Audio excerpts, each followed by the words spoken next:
Hello everyone, this is Mansi representing an Arcanine. I hope आप लोग अच्छे होंगे और अपनी सीरीज को एंजॉय करेंगे। Dear students, this session is going to be very important just because इस सेशन में हम दो चैप्टर्स कवर करने वाले हैं और ये वो चैप्टर्स है जिनमें डेफिनेटली इस पोर्शन में से एग्जाम में क्वेश्चंस आते ही आते हैं। So dear students, just pay attention and let's start the session. But before starting the session, dear students, just subscribe the channel and press the bell icon to get each and every update related to your exam. Now we start the session. First part में हम discuss करने वाले हैं clubbing.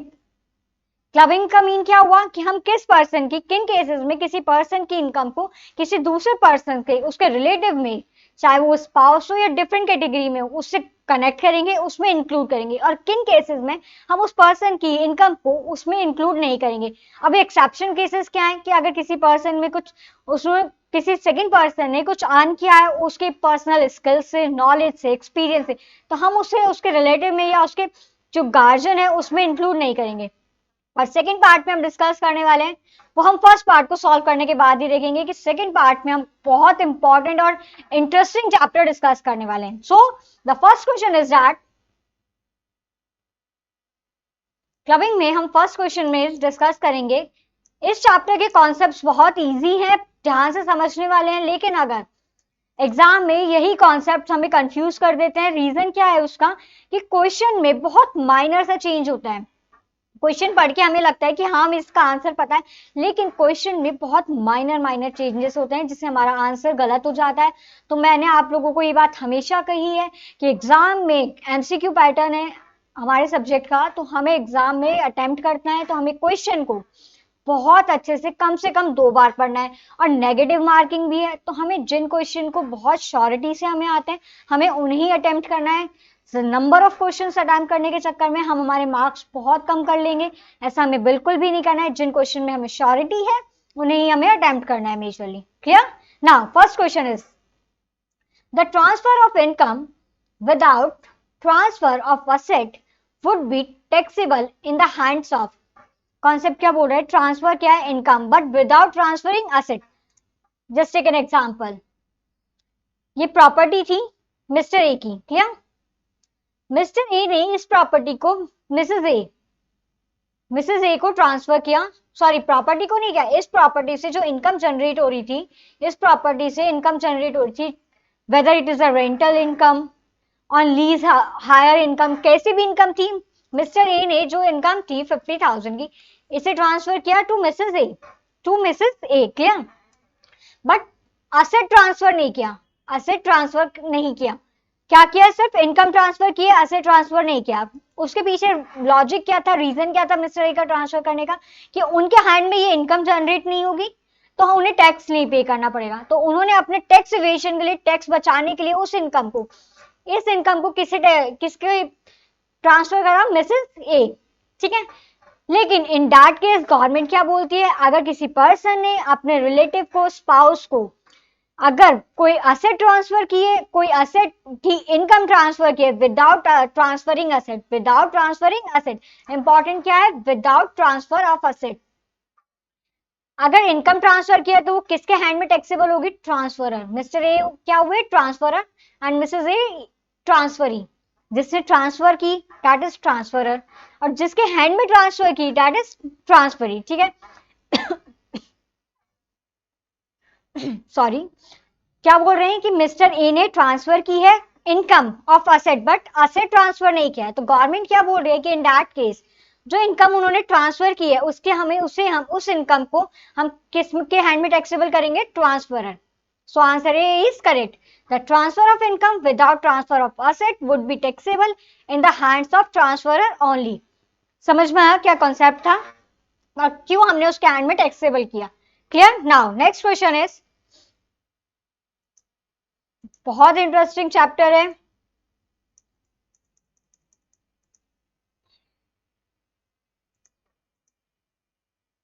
Now, second question is, Mr. A is a fashion designer having a lucrative business, pays salary to his wife, who is a model. Remuneration paid to Mrs. A is included in the total income of। क्या concept है कि mister A का एक business है, mister A का business है, वो क्या है, फैशन डिजाइनर, फैशन डिजाइनर है मिस्टर ए, उनका बिजनेस है, ठीक है। उस बिजनेस में एम्प्लॉयमेंट में कौन है, उनकी वाइफ, मिस्टर ए की वाइफ मिसेस ए उस बिजनेस में एम्प्लॉयमेंट में है, तो मिस्टर ए अपने बिजनेस से उन्हें क्या पे करते हैं, सैलरी, सैलरी पे करते हैं, ठीक है। मिस्टर ए अपने बिजनेस से सैलरी पे करते हैं अपनी वाइफ को, रीजन क्या है, वो उस जो बिजनेस है उसमें क्या है, मॉडल है, एज अ मॉडल वर्क करती हैं, ठीक है। अब क्वेश्चन क्या बोल रहा है कि जो remuneration mister A Mrs A को पे कर रहे हैं, जो remuneration mister A Mrs A को पे कर रहे हैं, उस इनकम को हम किसके हैंड में टैक्सेबल करेंगे, तो आंसर इज मिसेस ए, हम मिसेस ए के हैंड में टैक्सेबल करेंगे। रीजन, बहुत इंपॉर्टेंट रीजन क्या है कि मिसेस ए उसे अपने उस इनकम को अर्न कर रही है ड्यू टू हिज स्किल्स, अपने स्किल्स के अकॉर्डिंग वो उस इनकम को अर्न कर रही है। इस कॉन्सेप्ट में क्या होता है, अगर कोई पर्सन अपने स्पाउस को सैलरी पे कर रहा है, रिम्यूनरेशन पे कर रहा है, वो उसी पर्सन के हैंड में टैक्सेबल किस केस में होगी, अगर वो रिम्यूनरेशन जो पे की जा रही है विदाउट एनी स्किल्स, नॉलेज और एक्सपीरियंस है, अगर तो जो रिम्यूनरेशन पे कर रहा है उसी के हैंड में टैक्सेबल होगा। लेकिन अगर कोई पर्सन अपनी रिम्यूनरेशन अर्न कर रहा है, सैलरी अर्न कर रहा है या इनकम अर्न कर रहा है due to his own skills, अपने स्किल से, एक्सपीरियंस से, नॉलेज से, तो वो उसी के हैंड में टैक्सेबल होगी। क्लियर, तो क्वेश्चन को दोबारा ध्यान से पढ़ेंगे। Mister A, a fashion designer having lucrative business, pay salary to his wife who is a model. Remuneration paid to Mrs. A is included in the income of Mrs. A.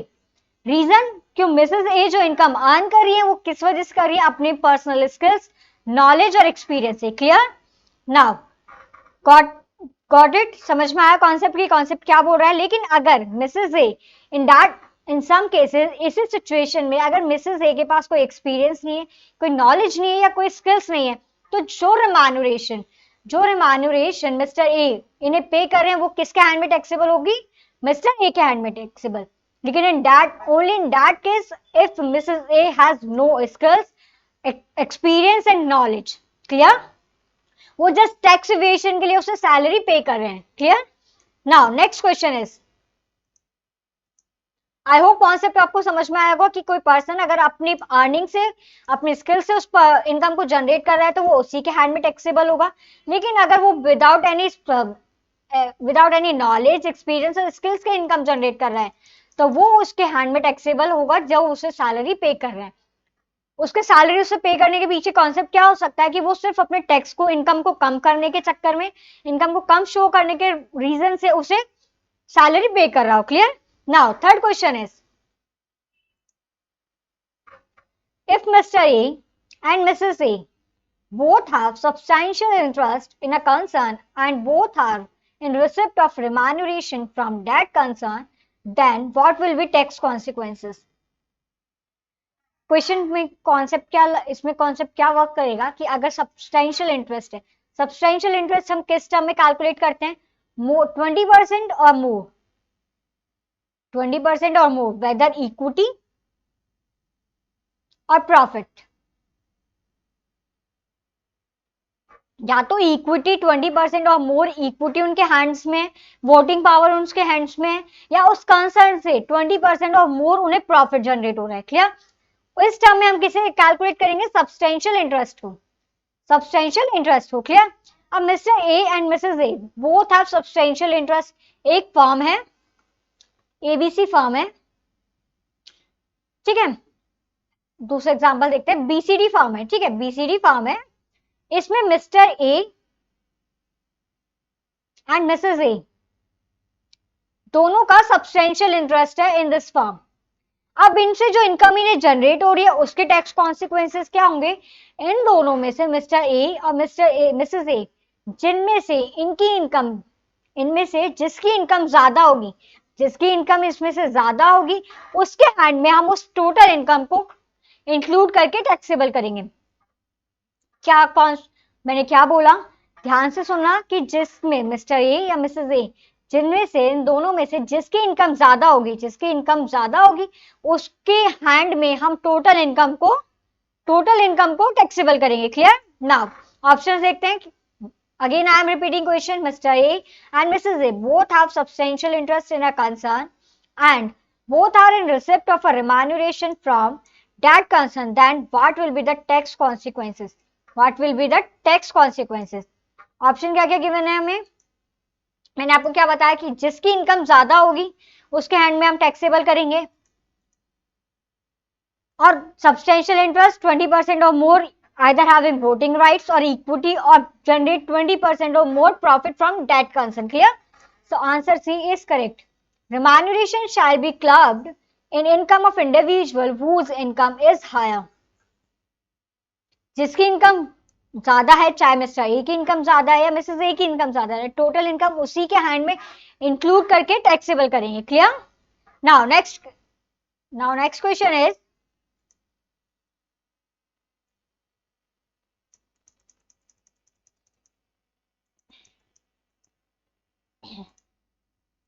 an individual has substantial interest in a concern if he or she, along with his or his relative, is at any time during any previous year.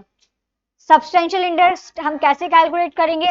Beneficial or owner of equity shares carrying 20% or more voting powers or entitle to 20% or more of the profit.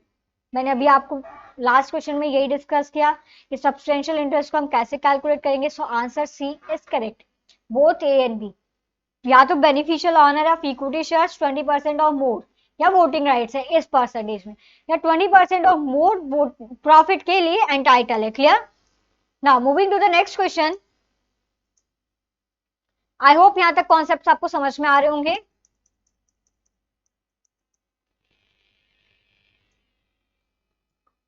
Assets transferred to spouse for inadequate consideration clubbed in the total income of assets transferred to spouse for inadequate consideration clubbed in the total income of transferor. First question में हमने concept discuss किया था, same उसी की तरह कि अगर हमने असेट ट्रांसफर किए स्पाउस को इनएडिक्वेट कंसिडरेशन के लिए तो क्लब होगा in the total income of transferor. Transferor कौन होता है? जो असेट को ट्रांसफर कर रहा है. Clear? Now next question.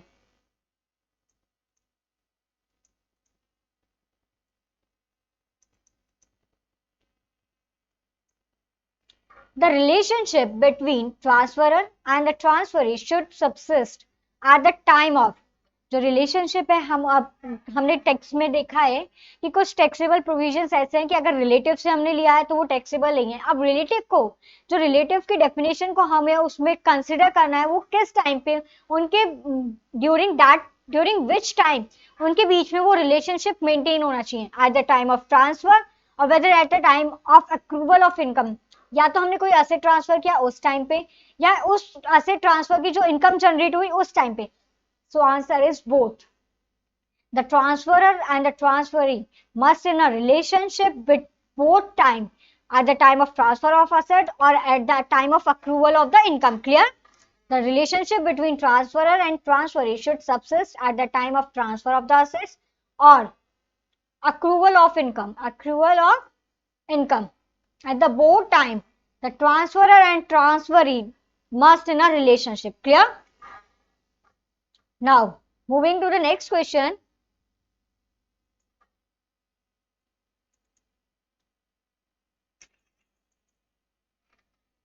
For the question number 6, answer D is correct. Both A or B. Clear? Now, 7th question.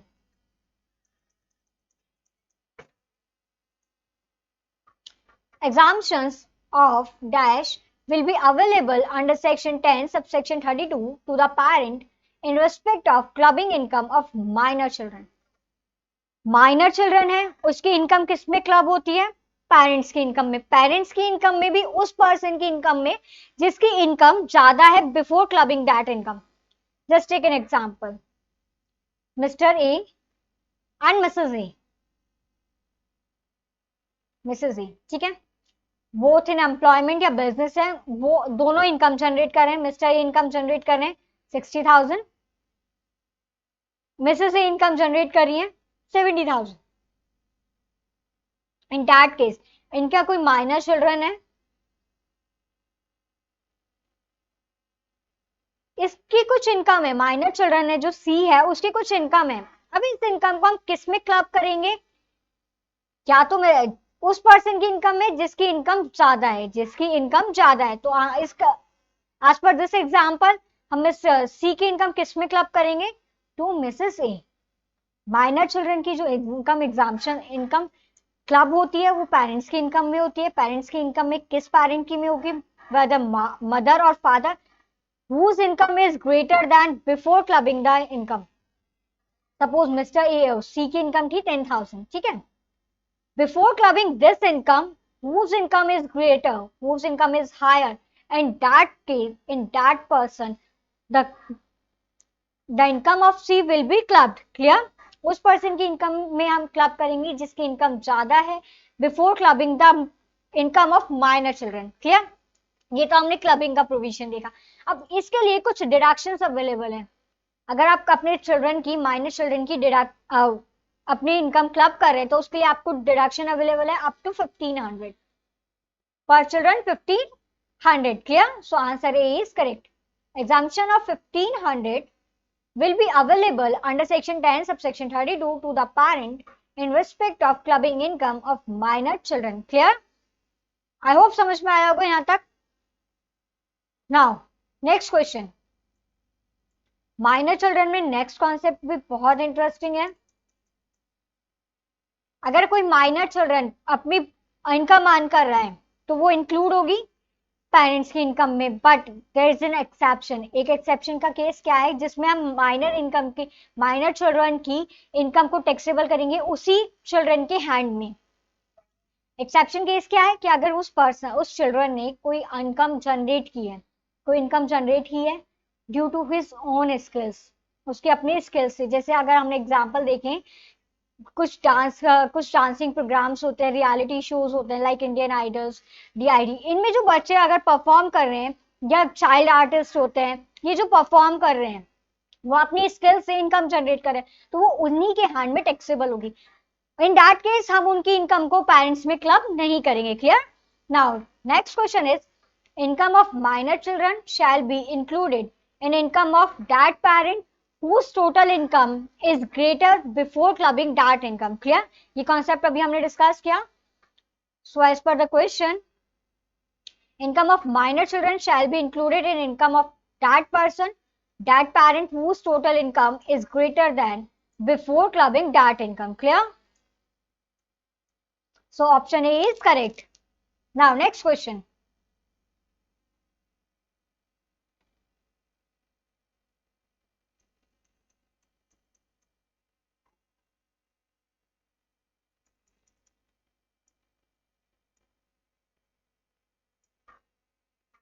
income of minor children on account of shall dash shall be taxable in his hand। अभी मैंने आप लोगों को ये point किया क्या कि अगर वो अपने स्किल से या मैनुअल वर्क से कोई इनकम जनरेट कर रहा है तो वो उसी के माइनर चिल्ड्रन के हैंड में टैक्सेबल होगी। So answer is any manual work done by him और any activity involving application of skills, experience and knowledge, वो उसी के हैंड में टैक्सेबल होगी। So answer C is correct, both A and B. In both cases the income of minor children will be taxable in its own hands। clear? अब minor children का हमें समझ में आया। अब minor children में हम किसे इंक्लूड करते हैं?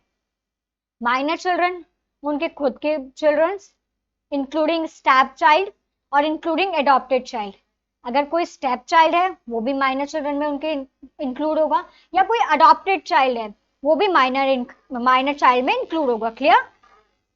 तो minor child includes both adopted child और step child। clear?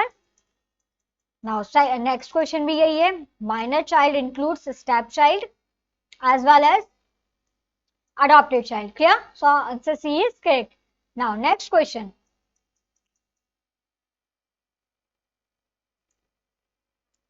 income arising to minor married daughter is income arising to minor married daughter to be clubbed with the income of parent whose total income before including minor daughter income is greater। Same concept है।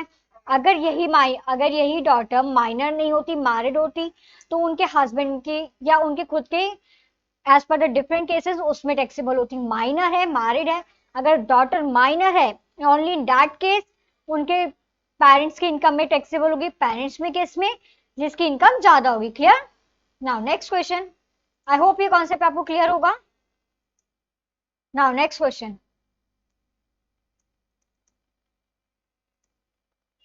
Relative of individual does not include the following. Relative की definition हमने last session में discuss की थी, mother, father, brother, sister, linear ascendant, linear descendant. ठीक है, linear ascendant descendant में क्या हुआ, फादर के फादर, उनके फादर, लीनियर असेंडेंट डिसेंडेंट इस टर्म में कैलकुलेट होंगे। ठीक है, तो डेफिनेशन क्या हुई, mother, father, grandfather, grandmother, brother, sister, brother's wife, sorry son's, son daughter, son's wife and daughter's husband, ये किस में कैलकुलेट होंगे, इंक्लूड होंगे in the definition of relative. But in that case grandfather's brother is not included in the definition of relative. Clear? Relative की definition clear है, mother, father, brother, sister, linear ascendant, linear descendant, son, daughter, son's wife and daughter's husband, ये definition है relative की। clear? तो grandfather की जो brother है वो include नहीं होंगे in the definition of relative. clear? Now next question,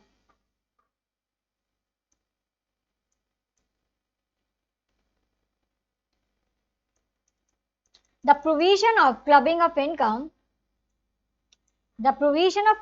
income are contained in section 60 to 64 under IT Act, Income Tax Act 1961. Clubbing के इनकम के सेक्शन क्या है, section 60 to section 64 defines the different provision of clubbing under the act. Clear? Now moving to the next question.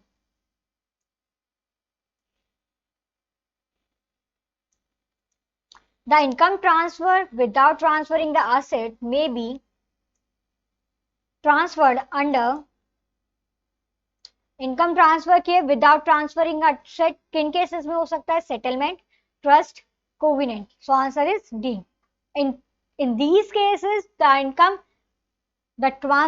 income of asset transfer me without transferring the asset. Clear? Now next question,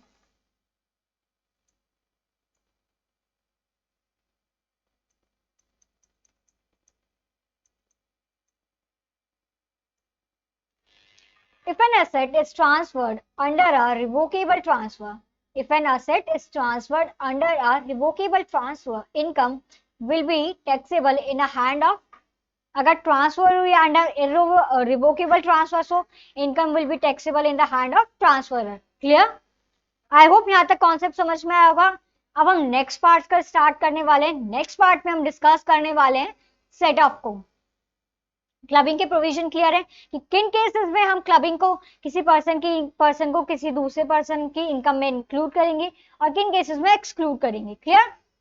set of में हम क्या देखने वाले हैं कि किस loss को हम कितने टाइम तक सेट ऑफ कर सकते हैं, किस हेड के लॉस को हम किस हेड से सेट ऑफ कर सकते हैं। Clear? Now comes to the second part. In the next part, set off और कैरी फॉरवर्ड, कि किस बिजनेस के लॉस को हम किस हेड से सेट ऑफ कर सकते हैं, पर्टिकुलर किस हेड के बिजनेस लॉस को किससे हम सेट ऑफ कर सकते हैं, या किसी पर्टिकुलर लॉस को हम कितने टाइम तक कैरी फॉरवर्ड कर सकते हैं। Clear? Now, first question is,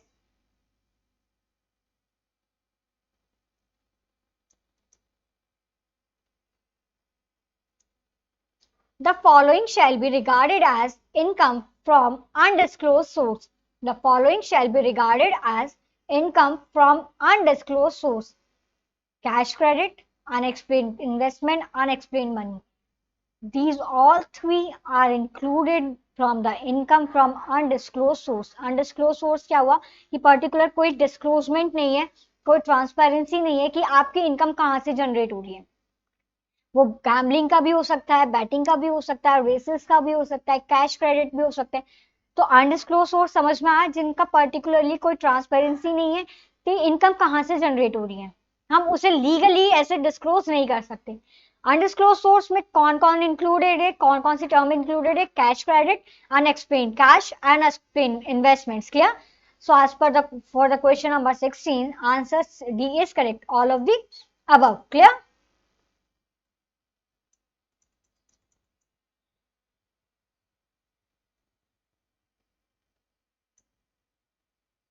now next question, unexplained cash credits is chargeable to tax. Unexplained cash credits is chargeable कितने रेट से चार्जेबल होते हैं? At the rate of 30%. At the rate of 30%. Unexplained cash credits is chargeable to tax at the rate of 30%. हम tax के session की बात करें तो कुछ ऐसे फ्लैट रेट से टैक्स रेट एप्लीकेबल होती हैं. ये टैक्स रेट हमें बहुत अच्छे से याद करनी है. एग्जाम में डायरेक्टली टैक्स रेट के क्वेश्चंस आते हैं. क्लियर? तो unexplained cash credits chargeable at the rate of 30%. Clear? Now next question,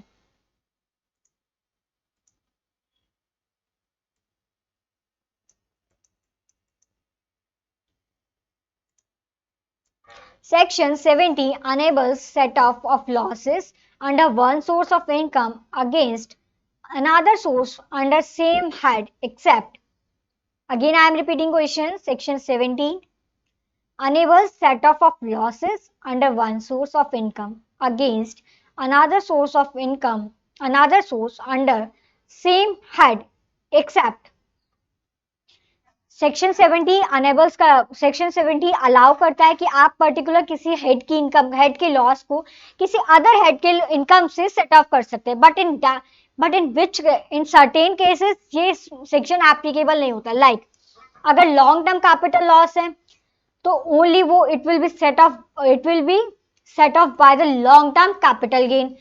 loss from speculative business है तो ये कहां से सेट ऑफ होगा? Income from speculative business. Loss from activity of owing and maintaining horse races. तो ये किन से सेट ऑफ होते हैं? ये कुछ केसेस है, ये पर्टिकुलर इन्हीं हेड की, इन्हीं सोर्स की इनकम से सेट ऑफ होंगे. तो आंसर इज डी. क्वेश्चन में क्या पूछा था कि सेक्शन 70 अलाउ करता है कि हम किसी हेड की, जैसे आप एग्जांपल ले कि हेड हाउस प्रॉपर्टी के लॉस को हम किसी और हेड से अप टू 2 लाख तक हम किसी और हेड से सेट ऑफ कर सकते हैं. क्लियर? लेकिन सेक्शन 70 के कुछ एक्सेप्शंस है. Long term capital loss, speculative business, maintaining horse races, gambling, betting. Clear? Now next question,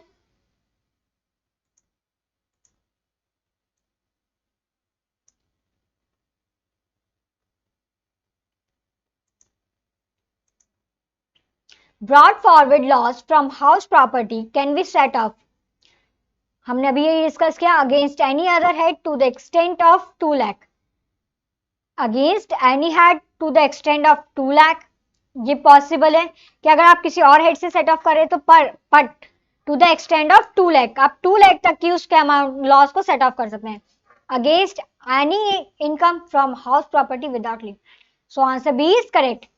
अगर इनकम हाउस प्रॉपर्टी का लॉस है तो आप हाउस प्रॉपर्टी की इनकम से उसे विदाउट एनी लिमिट तक सेट ऑफ कर सकते हैं. अगर किसी और हेड से कर रहे हैं तो up to 2 lakh. Clear? Now next question. I hope यहां तक आपको समझ में आ रहा होगा.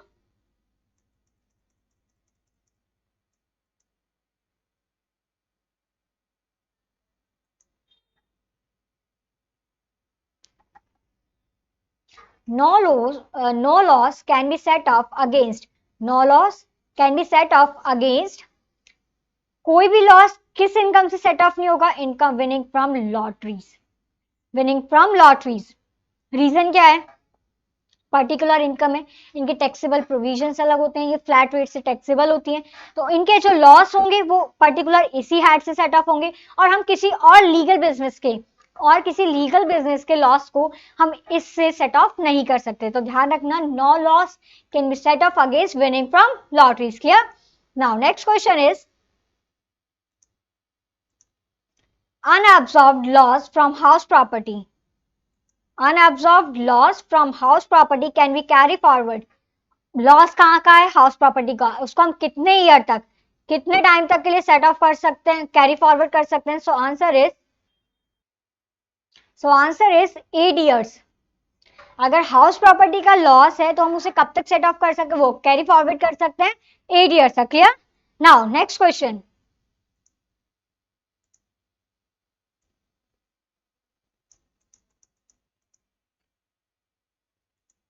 ये कैरी फॉरवर्ड के ईयर्स, रेट, ये बहुत अच्छे से याद रखना. डेफिनेटली इस पोर्शन में एग्जाम में क्वेश्चन आने ही वाला है. Loss from speculation business can be set off against. Loss from speculation business can be set off against, अभी हमने ये डिस्कस किया था कि सेपरेट पार्ट से कंसिडर होता है income from speculative business, only from the income of speculative business. Clear? अगर स्पेकुलेटिव बिजनेस के लॉसेस हैं तो वो स्पेकुलेटिव बिजनेस के इनकम से ही सेट ऑफ होंगे। Clear? Now next question is,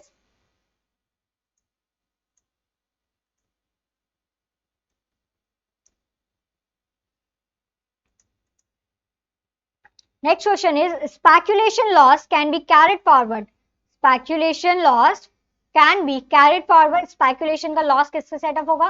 speculation की इनकम को। अब उसे हम कितने टाइम तक कैरी फॉरवर्ड कर सकते हैं? सो answer is 4 next 4 relevant assessment year, 4 assessment year तक हम उस लॉस को कैरी फॉरवर्ड कर सकते हैं। After the 4 years, after 4 years उस लॉस को हम सेट ऑफ भी नहीं कर पाएंगे और ना ही उसे कैरी फॉरवर्ड, सेट ऑफ कर सकते हैं लेकिन उसे फर्दर कैरी फॉरवर्ड नहीं कर सकते। Clear? Now next question is,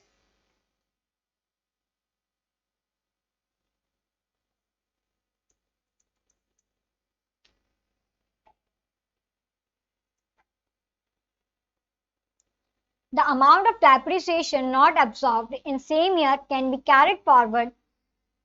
इसके लिए याद रखना, अगर डेप्रिसिएशन का लॉस है, डेप्रिसिएशन इस ईयर में कैरी फॉरवर्ड नहीं, सॉरी सेट ऑफ नहीं हुआ, क्लेम नहीं हुआ, तो next for the indefinitely period, infinitely period तक हम उसे कैरी फॉरवर्ड कर सकते हैं। स्पेकुलेशन के बिजनेस को 4 इयर्स तक, हाउस प्रॉपर्टी के लॉस को 8 इयर्स तक, डेप्रिसिएशन के अमाउंट को इनफाइनाइटली तक, infinitely for the number of years, हम कितने ही टाइम तक, जब तक वो एब्सॉर्ब नहीं होता उसको हम कैरी फॉरवर्ड कर सकते हैं। Clear? Now next question,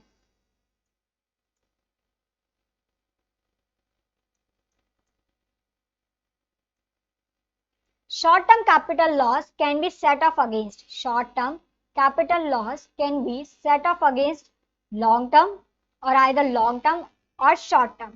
short term capital loss है वो long term capital gain से set off हो सकता है और short term capital gain से set off हो सकता है, बट अगर लॉन्ग टर्म कैपिटल लॉस है तो वो सिर्फ लॉन्ग टर्म कैपिटल गेन से ही सेट ऑफ होगा। Clear? Short term capital gain, sorry short term capital loss can be set off by whether it's a long term capital gain or short term capital gain, और long term capital gain instead of long term capital gain वो set off होगा only by the long term capital gain से। clear?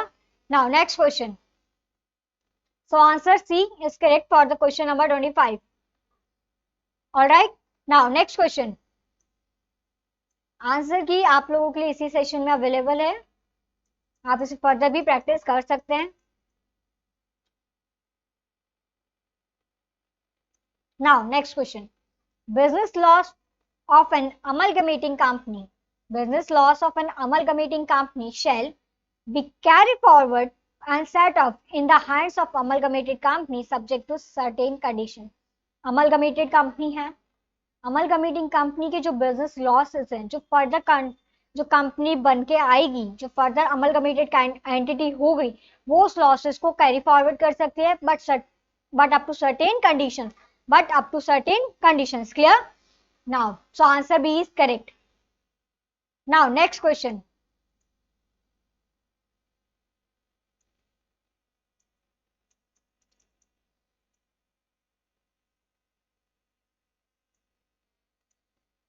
in case of succession of any business profession otherwise than by inheritance the losses can be carried forward and set off।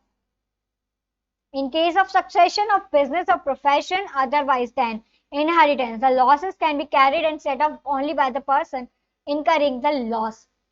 Succession हुआ है business का या profession का, तो उस except the case of inheritance, except the case of inheritance, उस cases को हटाने के बाद जो भी केसेस में, इन ऑल दोज केसेस जिनमें सक्सेशन हुआ है बिजनेस का या प्रोफेशन का, उसके लॉसेस को कौन सेट ऑफ करेगा, कैरी फॉरवर्ड करेगा? जिस पर्सन ने उस लॉस को इनकर्ड किया है, जिस पर्सन ने उस लॉस को इनकर्ड किया है। क्लियर? नाउ नेक्स्ट क्वेश्चन,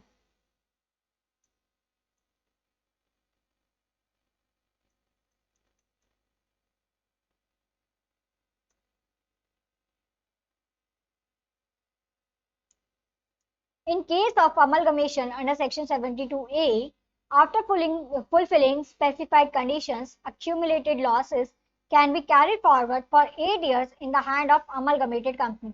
अभी हमने ऊपर क्वेश्चन में क्या डिस्कस किया, जो अमलगमेटिंग कंपनी के जो लॉसेस होंगे वो अमलगमेटेड जो एंटिटी होगी वो उसे कैरी फॉरवर्ड करेगी कितने टाइम तक, for the 8 years, for the 8 years. Clear? Now next question.